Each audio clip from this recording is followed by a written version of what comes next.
Fox 4 News has obtained the preliminary investigation report from the Texas Education Agency into the Beaumont School District's finances. We've been combing through the report all day, and it details serious findings against the superintendent and the board. That's tonight's top story.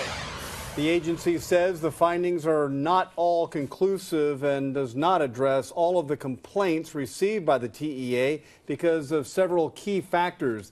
The agency says it could not fully investigate complaints and speak with key staff members because those staff members took leave the day after investigators arrived and remained absent throughout the on-site visit. According to the agency, BISD executive management summoned staff members who were to be interviewed and interrogated them in a manner that inhibited cooperation with investigators.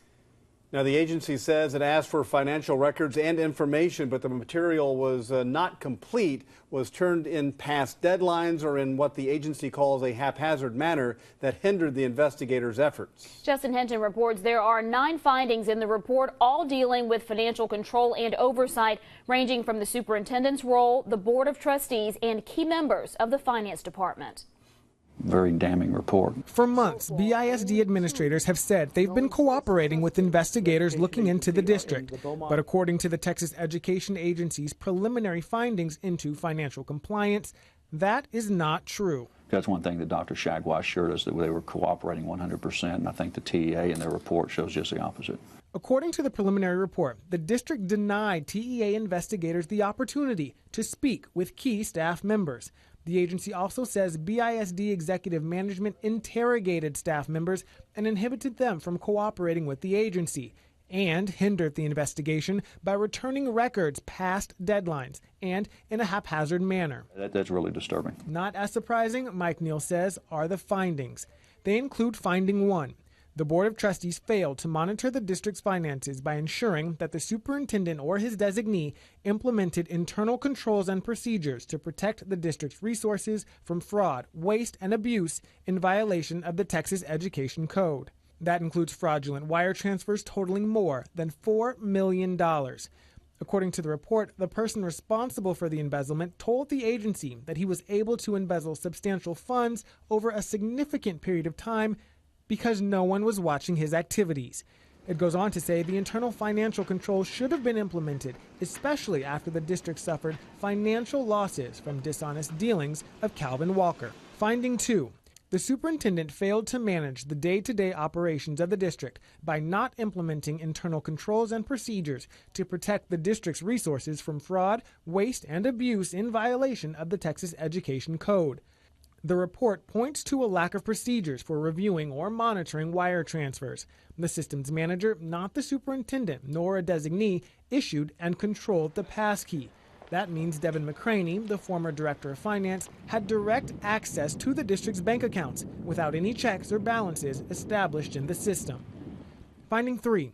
The superintendent failed to manage the day-to-day operations of the district by failing to ensure that adequate financial processes and controls were in place to achieve BISD's desired results in violation of the Texas Education Code. According to the report, Dr. Timothy Shagwa did not establish and implement policies and procedures to maintain one vendor list. That is in violation of the Financial Accountability System Resource Guide, leading to finding number 4. The superintendent failed to manage the day-to-day operations of the district, which included ensuring compliance with and monitoring of the district's purchasing and procurement processes, procedures, and activities in violation of the Texas Education Code. The report points to 5 specific instances of failure, including failure to seek competitive prices on catering and printing that exceeded $50,000 within a 12-month period, failure to ensure monitoring processes of invoicing, payments, and procurements were done correctly, failure to pay for invoices from adequate vendors showing the actual cost of services rendered or materials provided, failure to prohibit contractors such as Calvin Walker of Walker Electric Company from continuing to perpetuate fraud, waste, and abuse of district resources, and failure to prevent the district from doing business with 2 vendors, Designery and Printica, for which no vendor contracts were in place, and also operated by relatives of Patricia Lambert, leading to finding 6. the superintendent failed to manage the day-to-day operations of the district, which included implementing district policies that enforce and comply with conflict of interest disclosure laws in violation of the Texas Education Code.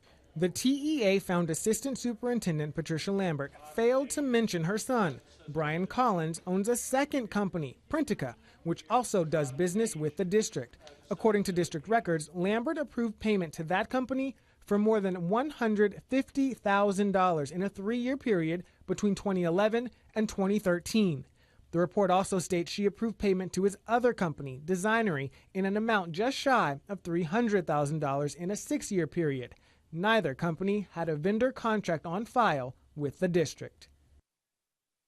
We contacted BISD for a response to the report. BISD Communications Specialist Nikisha Miles released this statement. The superintendent and the Board of Trustees of BISD have received the confidential preliminary report from the TEA. Trustees were asked to respect the confidentiality and refrain from releasing it.